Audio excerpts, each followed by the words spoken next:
Honorable Minister. सभापति जी, कुल जमा 8 संसद सदस्यों ने इस चर्चा में भाग लिया है। मैं सबसे पहले तो सबका धन्यवाद करती हूँ। कुछ विषय साझी तौर पर उठाए गए हैं, दोहराए गए हैं, कुछ विषय अलग अलग उठाए गए हैं। चाहूँगी कि हर प्रश्न का जो यहाँ उठाया गया है उसका उत्तर यथाशक्ति दे दूँ। सभापति जी, सबसे पहले जयपाल रेड्डी जी ने दूसरी तरफ से चर्चा की शुरुआत की। मैंने जयपाल रेड्डी जी के अच्छे भाषण भी सुने हैं और उन्हें सराहा भी है, लेकिन आज या तो अपने पीछे समर्थन न दिखने के कारण और खास तौर पर लालू जी और मुलायम जी का समर्थन हट जाने के कारण वो इतने हताश और निराश हो गए थे कि आज उनका भाषण सुनकर मुझे भी निराशा हुई। उनके भाषण का पहला पार्ट तो पूर्ण रूप से असत्य का पुलिंदा था और दूसरा पार्ट स्वयं को महिमा मंडित करने का एक भरपूर प्रयास था। उन्होंने खड़े होते ही पहले मुझसे एक आश्वासन चाहा कि मैं पार्लियामेंट्री प्रोसीजर को स्कटल नहीं करूंगी और ये बिल राज्यसभा में लेकर जाऊंगी। जब आप ये बात कह रहे थे जयपाल जी, तो मुझे रामायण की वो चौपाई याद आ रही थी, पर उपदेश कुशल बहुतेरे जे आचरहि ते नर न घनेरे। आप तो ना लोकसभा में ले गए ना राज्यसभा में, पार्लियामेंट सम्मन हुई में अध्यादेश किया, केयर टेकर गवर्नमेंट में अध्यादेश किया। मुझसे आप यहाँ बैठ करके केयर टेकर गवर्नमेंट में, मैं तारीख बता देती हूँ जब आपने ऑर्डिनेंस रिप्रोमलगेट किया, सरकार जा चुकी थी आपकी। हाँ, रिप्रोमलगेशन क्या कह रही, रिप्रोमलगेशन ही कह रही। हाँ, मैं शब्द का सही इस्तेमाल कर रही हूँ। और मुझसे आप मांगते हैं ये आश्वासन कि मैं राज्यसभा में ले जाऊंगी। सभापति जी, आप सबको मालूम है मैंने तो बिल राज्यसभा में ले जाने के लिए ही 21 जुलाई को लगवाया था। 21 जुलाई के ऑर्डर पेपर में इस सदन की कार्यसूची में बिल लिस्टेड था। 22 को चर्चा कराते, 23 को चर्चा कराते, 2 हफ्ते उसके बाद राज्यसभा चली है 5 तारीख तक, निश्चित बिल राज्यसभा में जाता। लेकिन आपने झगड़ा झंझट खड़ा किया बीएससी में। आप लोगों ने कहा कि नहीं, बिल स्टैंडिंग कमेटी को जाना चाहिए। ये तो उसके बाद भी रिक्वेस्ट करके, रिफर बैक करा के मैं वापस बिल यहां लेकर आई। अब राज्यसभा की बीएससी के पास समय है तो वो तय करे। मैं यहां कैसे आश्वासन दूं आपको? 3 दिन का सेशन है। अगर राज्यसभा के चेयरमैन कहते हैं मैं तो लोकसभा से पारित करा के बिल वहां ले जाऊंगी, समय उनको तय करना। उनके पास समय होगा तो बिल आएगा, वरना नहीं आएगा। लेकिन आप मुझसे यह आश्वासन चाहते हैं कि मैं राज्यसभा में ले जाऊंगी। मेरी नीयत में अगर खोट होता तो बिल में आखिरी दिन लाती। लेकिन आपने ये भी एक असत्य बात कही कि मैंने 6 जून को बिल इंट्रोड्यूस किया और उसके बाद मैं सो गई। I slept over the bill. अच्छा हुआ आज बहुत कम लोग हैं यहाँ, लेकिन अच्छा हुआ कम से कम प्रोफेसर कुरियन बैठे हैं। प्रोफेसर कुरियन, आप साक्षी हैं इस बात के। मैंने आपसे क्या बात कही थी कि फिर 21 दिन का ब्रेक आ जाएगा, पहले खंड में ही बिल पारित करवा लेते हैं। भरपूर कोशिश की मैंने कि पिछले सत्र में बिल लगे और पारित हो, लेकिन हर तरह से स्कटल करने की कोशिश की गई। और इस बार भी ये जिद थी कि बिल स्टैंडिंग कमेटी को चला जाए, संसद में चर्चा के लिए नहीं आए। तो मैंने कहा कि स्टैंडिंग कमेटी में अगर 10, 20, 45 सांसदों के बीच में होना है, क्यों ना 540 सांसदों के बीच में हो जाए। मैं तो 540 सांसदों के बीच में चर्चा करने को तैयार थी। और आप मुझ पर आरोप लगाते हैं कि मैं पार्लियामेंट्री प्रोसीजर स्कटल करना चाहती हूँ। अगर आप 21 को लगा हुआ बिल 22-23 को पास करते, निश्चित राज्यसभा में जाता। अब मैं नहीं कह सकती राज्यसभा की बीएससी के पास इस बिल का समय है या नहीं। जैसा मैंने कहा था कि 2-3 बातें 2-3 लोगों ने कही, इसमें जयपाल रेड्डी जी का भी जवाब आ गया। हन्नान मुल्ला जी ने भी ये बात कही थी आपकी मंशा साफ नहीं है, और बैठते बैठते कुरियन साहब ने भी ये प्रश्न उठाया। तो आप तीनों की बातों का समाधान मैं इस बात में कर रही हूँ। जहाँ तक आपने कहा कि आपने पार्लियामेंट्री कमेटी इसलिए स्कटल कर दी क्योंकि तब स्टैंडिंग कमेटी नहीं थी और अब स्टैंडिंग कमेटी आ गई। आपका जो हाव भाव था कहने का, हमारे यहाँ बहुत ऑब्जर्व करते हैं राम नायक जी, उन्होंने उसको पकड़ लिया और बीच में ही इंटरवीन करके कहा कि आपने थोड़ा बिलिटल करने की कोशिश की पार्लियामेंट को। और ये सही है, आपके हाव भाव यही थे। आपने कहा इस पर स्टैंडिंग कमेटी बैठेगी, अब प्रसार भारती पर कंसल्टेटिव कमेटी बैठेगी, अब उसके ऊपर एक और कमेटी बैठेगी। मैं बताना चाह रही हूँ हाउ मेनी कमेटी।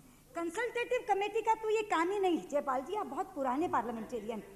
जहां तक स्टैंडिंग कमेटी का सवाल है, आप जानते हैं स्टैंडिंग कमेटी आईएनबी और कम्युनिकेशंस की इकट्ठी स्टैंडिंग कमेटी अगर प्रसार भारती को देखने लगेगी, शायद एक वर्ष में एक दिन मिलेगा उसको प्रसार भारती देखने के लिए, वो भी 1 घंटा। क्यों? इसलिए कि आईएनबी के बहुत विंग्स हैं, कम्युनिकेशन के उससे ज्यादा विंग है, और दोनों के मिला करके एक कमेटी बनी हुई है जो बजट के दिनों में केवल बजट देखती है, डिमांड्स फॉर ग्रांट्स देखती है। उसके बाद अगर एक एक विंग को लेने लगेगी ना, तो एक बरस में एक दिन प्रसार भारती का आएगा। इसलिए ये कहना कि स्टैंडिंग कमेटी पर्याप्त होगी, ये सही नहीं है। और आपको मालूम होगा, जब पार्लियामेंट्री कमेटी का प्रोविजन आया था तो उपेंद्र ने जवाब देते हुए ये कहा था कि कोपू के घेरे में ये ना आए, अलग से इसको एक स्टेटस मिले, इसके लिए पार्लियामेंट्री कमेटी का प्रावधान किया गया। प्रस्ताव इधर से आया था, माना इधर से गया था। उस समय ये लोग उधर ही बैठे थे, लेकिन कांग्रेस का प्रस्ताव सीपीआई, सीपीएम और बीजेपी ने स्वीकार किया था। तब जॉइंट पार्लियामेंट्री कमेटी आई थी, जिसको आपने स्कटल कर दिया इस नाम पर कि स्टैंडिंग कमेटी आएगी। मुझे लगता है जो प्रश्न आपने उठाए थे उनका जवाब मिल गया। एडिटोरियल्स की बहुत मुबारक आपको। इसके बाद के जो एडिटोरियल्स आएंगे वो भी मैं आपको पढ़ने के लिए दे दूंगी। सभापति जी, जहां तक चाको भाई का सवाल है, शायद मैंने आज तक इससे पहले इतनी हल्की बहस नहीं सुनी। मुझे दुख है ये बात कहते, इतने हल्के स्तर पर उतर आए वो। सबसे पहली बात उन्होंने बिल्कुल गलत शुरू करी कि रूलिंग पार्टी डिस्कशन से भाग रही थी। आप साक्षी हैं यहाँ चेयर पर बैठे हुए। मैंने बिल मूव करते हुए एक बार भी नहीं कहा कि बिल बिना चर्चा के पारित हो। प्रस्ताव उधर से आया, विपक्षी बेंचों से आया, 2 नेताओं की तरफ से आया। मैंने रिस्पॉन्ड करके कहा अगर हाउस चाहे तो ठीक है, वरना मैं चर्चा के लिए 8 घंटे भी बैठने के लिए तैयार हूं। फिर भी उन्होंने इस बात से बात प्रारंभ की कि रूलिंग पार्टी डिस्कशन से भाग रही थी, लेकिन उसके बाद एक ऐसे हाव भाव से उन्होंने बातें की हैं। शायद जयपाल रेड्डी ने तो 5% बिलिटल किया था, लेकिन उन्होंने 95% बिलिटल किया है। और मैं बताना चाहती हूँ, आपने कहा कि यहाँ लोग वित्त के कारण बैठे, ये इंटरेस्टेड नहीं है चर्चा में। It's a reflection on your fellow colleagues. जो लोग यहाँ बैठे हैं कितने इत्मीनान से चर्चा को सुन रहे हैं, उसमें भाग ले रहे हैं, अपने नाम उन्होंने बोलने के लिए दिए हैं। और आपने कहा कि they are not interested in the discussion, वो केवल विप के कारण से बैठे हैं। आपने ये कहा कि पार्लियामेंट्री कमेटी को हथियार बनाया गया है प्रोपेगेंडा मीडियम के लिए। अच्छा हुआ बोले मोहन सिंह। मैं पूछना चाहती हूँ आपसे, क्या मोहन सिंह का भाषण मैनिपुलेटेड समर्थन का भाषण था? क्या लालू जी का भाषण मैनिपुलेटेड सपोर्ट का भाषण था? आपने आरोप लगाया कि पार्टी ऑफिसेज में जाकर के समर्थन मैनिपुलेट किया गया। आप बताएंगे किसके पार्टी ऑफिस में कौन गया है? अरे कंसेंसस की बात आप लोग करते हैं, हर विवादास्पद बात पर आप कहते हैं कंसेंसस से काम चलाइए। सभापति जी, उस कंसेंसस की भावना को आगे बढ़ाते हुए मैंने फ्लोर लीडर्स को बुलाया। किसके पार्टी ऑफिस में जाकर बात की? मेरे यहाँ मैंने शरद पवार जी को बुलाया, वो फ्लोर लीडर हैं यहाँ के। मैंने मनमोहन सिंह जी को बुलाया, वो फ्लोर लीडर हैं आपके राज्यसभा के। मैंने संगमा जी को बुलाया क्योंकि वो एक्स आईएनबी मिनिस्टर हैं, और उपेंद्र जी को बुलाया क्योंकि आपकी पार्टी में आज हैं, मगर इस बिल को लाने वाले वो थे। ये मैनिपुलेशन है। मैंने सीपीएम में से कॉमरेड सोमनाथ चटर्जी से बात की क्योंकि वो यहाँ के फ्लोर लीडर हैं। मैंने विप्लव दास गुप्ता से बात की क्योंकि वो वहाँ के फ्लोर लीडर थे। मैंने सीपीआई में यहाँ से कॉमरेड इंद्रजीत गुप्ता से बात की क्योंकि वो यहाँ के फ्लोर लीडर हैं। मैंने गुरदास दास गुप्ता से बात की क्योंकि वहाँ के फ्लोर लीडर हैं। और इन सबको अपने यहाँ बुला करके मैंने बात की। मैं किसी की पार्टी ऑफिस में नहीं गई, मैंने कहीं समर्थन की भीख नहीं मांगी। एक कंसेंसस की बात करते हुए तमाम के तमाम पार्टी लीडर्स को ऊपर 62 नंबर कमरे में बुलाया, जहां अपनी बात रखी। और आप कहते हैं ये मैनिपुलेटेड सपोर्ट है।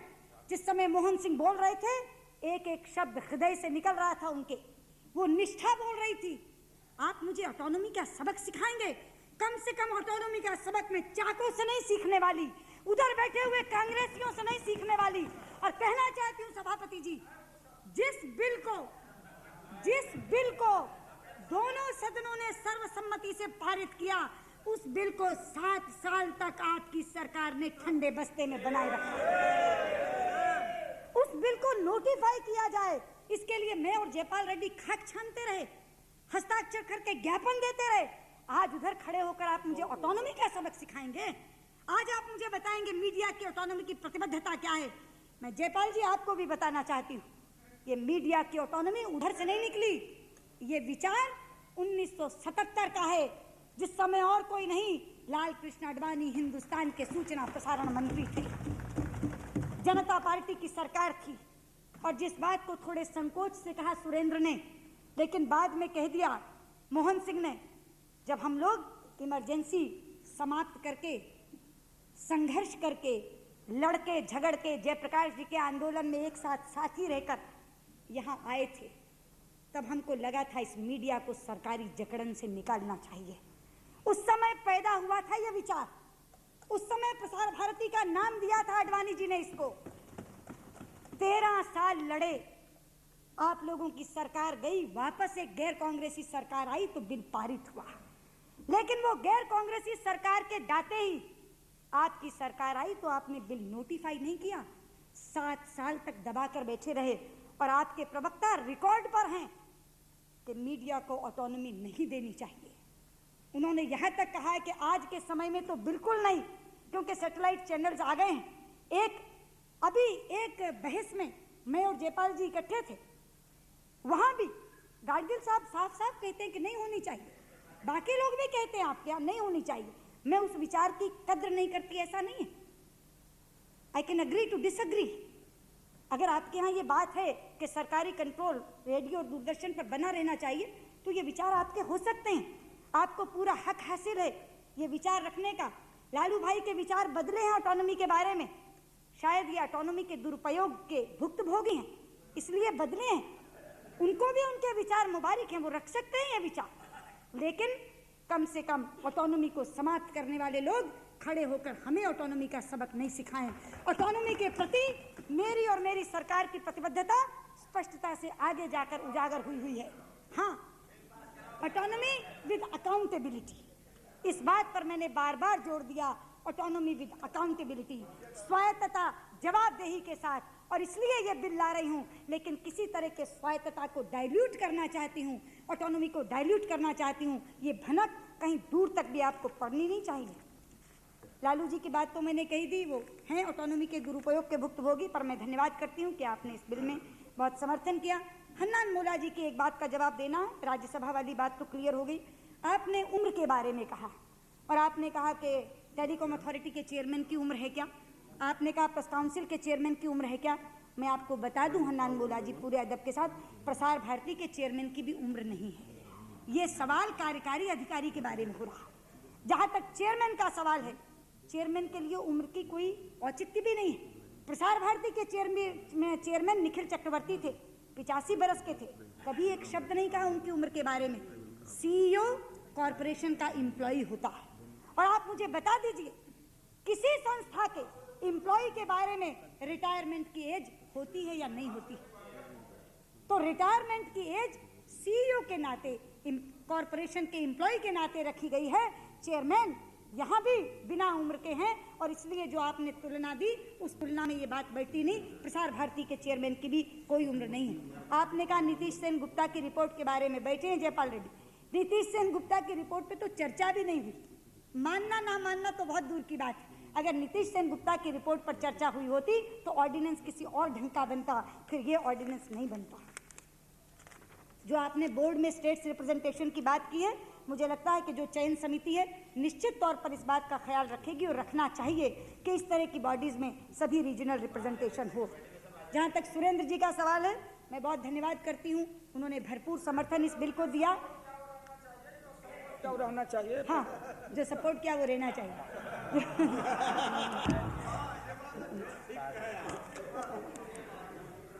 जहां तक मोहन सिंह जी ने कहा, मैं उनके भाषण के ऊपर पहले ही दाद दे चुकी हूँ कि बहुत ही मानसिक वेदना से और अंतर की निष्ठा से आप बोल रहे थे। केवल एक फैक्ट क्लियर कर दूं आपको, तो ये प्रोवोकेशन इतने पर हो गई कि 5,000 करोड़ का बजट और 300 करोड़ का बजट और 5,000 करोड़ की संपत्ति नहीं। मोहन सिंह जी, 2,000 करोड़ का वार्षिक बजट और 40,000 करोड़ से ज्यादा की संपत्ति ट्रांसफर हुई है। इतनी संपत्ति ट्रांसफर हुई है। जहां तक प्रोफेसर कुरियन का सवाल है, उन्होंने 3 चीजों पर मुझसे प्रश्न पूछे हैं। एक का जवाब मैंने दे दिया, राज्यसभा वाले का, जयपाल जी की बात का जवाब देते हुए। लेकिन जो सबसे पहला कंसर्न है आपका, मैं तो हैरान हूं, आपका कंसर्न तो आपके पार्टी मेंबर ने शेयर ही नहीं किया। चाको ने ये नहीं कहा था कि सैटेलाइट चैनल्स का मुकाबला कैसे करोगी, उन्होंने तो ब्रॉडकास्टिंग काउंसिल की खिल्ली उड़ाते हुए कहा था कि ब्रॉडकास्टिंग काउंसिल की जरूरत क्या है, एज ऑफ इंफॉर्मेशन में तो कुछ रुक ही नहीं सकता, जो कुछ आएगा वो दिखाया जाएगा। मैं बताना चाहती हूँ चाको जी, ये सरकार असहाय नहीं है, निश्चित रुकेगा। और कैसे रुकेगा उसका प्रावधान बता देती हूँ। आपने पूछा कैसे रुकेगा। केवल दूरदर्शन नहीं, सैटेलाइट चैनल्स का सांस्कृतिक प्रदूषण भी रुकेगा। आपने कल्चरल इन्वेजन की बात की, उसी की हिंदी करके सांस्कृतिक प्रदूषण कह रही हूँ। हालांकि चाको तो समझते हैं कि कोई इन्वेजन हो ही नहीं रहा, उन्होंने मजाक में कहा। जहाँ तक मैं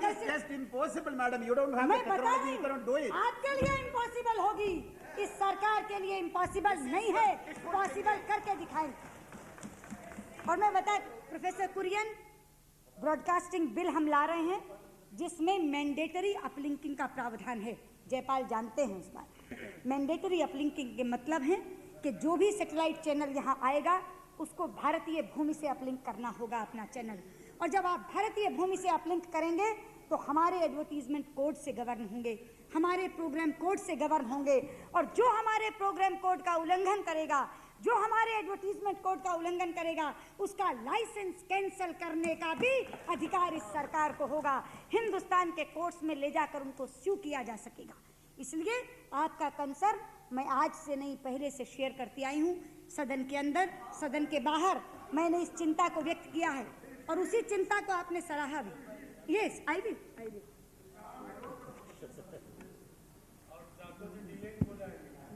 In 1990 Act, the role of regulator has also been conferred on Prasar Bharati at that time, because at that time nobody could envisage the mushroom growth of private channels which the 90s witnessed. Later, we all felt the need for a broadcasting authority about which you have not taken any step whatsoever. Do I therefore assume or conclude that Prasar Bharati will also be a regulator? मैंने आपसे कहा अगर ये प्रसार भारती लाना नहीं पड़ता तो मैं इसी बार ब्रॉडकास्टिंग बिल ही लाती, जिसमें ब्रॉडकास्टिंग रेगुलेटरी अथॉरिटी की व्यवस्था है। अगले सत्र में, क्योंकि आपको मालूम है पिछली बार जो आपका ब्रॉडकास्टिंग बिल था वो जेपीसी को गया था और जेपीसी में बहुत एविडेंस, थोड़ा एविडेंस आया, लेकिन इससे पहले कि चर्चा शुरू हो सकती लोकसभा डिसॉल्व हो गई। इसीलिए अब उसी एविडेंस के आधार पर मैं उस बिल को मॉडिफाई कर रही हूँ। जहाँ तक ब्रॉडकास्टिंग BRAI का सवाल है, तमाम चीज़ों को ला करके अगले सत्र में ब्रॉडकास्टिंग बिल लाने की तैयारी हम लोग कर रहे हैं, इसलिए वो बिल स्कटल नहीं हुआ है। My doubt is, since the 1990 Act is being restored to its pristine shape, the role of regulator will be retained by Prasar Bharati. In the ordinance, I removed all such things that conferred regulatory power on Prasar Bharati. जब तक नया broadcasting bill नहीं आता तब तक ये चलेगा। जब नया ब्रॉडकास्टिंग बिल आ जाएगा और एक नई रेगुलेटरी अथॉरिटी बन जाएगी, उस समय ये दोनों चीजें बाइफरकेट हो जाएंगी। जहां तक इन प्रश्नों का सवाल था, मुझे नहीं लगता कि एक भी प्रश्न किसी का बकाया बचा है जिसका उत्तर मैंने नहीं दिया है। और आपके दो थे, एक आपने राज्यसभा वाला पूछा था, एक आपने सैटेलाइट चैनल्स के बारे में पूछा था। दूसरा दो क्वेश्चन क्या यही थे? First minister will complete reply, then you ask. और कोई नहीं था? Yes. और कोई नहीं था, आपके यही प्रश्न थे। हाँ, एक सवाल। Please, 1 minute. यस। एक सवाल आपका था कि जब हमने बातचीत की थी तो मैंने कोई ऑफर की थी, उसके बारे में आपने पूछा कि मैं अमेंडमेंट ला रही हूँ कि नहीं। पहले तो मैं आपको करेक्ट कर दूं कुरियन जी, मैंने ऑफर नहीं की थी, मैंने आपकी ऑफर को रिस्पॉन्ड किया था। आपने ये कहा था कि ये जो सिलेक्शन कमेटी है, क्या इसका दायरा बड़ा, नहीं बताइए, आपने ये कहा था कि क्या इसका दायरा बड़ा हो सकता है और क्या इसमें लीडर्स ऑफ ऑपोजिशन आ सकते हैं। मैंने कहा निश्चित, अगर लीडर्स ऑफ ऑपोजिशन आएंगे तो लीडर्स ऑफ हाउस भी आएंगे। आपने कहा ठीक है। उसके बाद आपके अपने घर में झगड़ा हो गया और आपके यहाँ लीडर ऑफ ऑपोजिशन का पावर ग्रुप अलग बन गया, दूसरा पावर ग्रुप अलग बन गया। आपने उस ऑफर को वहीं छोड़ दिया, दोबारा आकर कभी मुझसे उस ऑफर के बारे में बात नहीं की।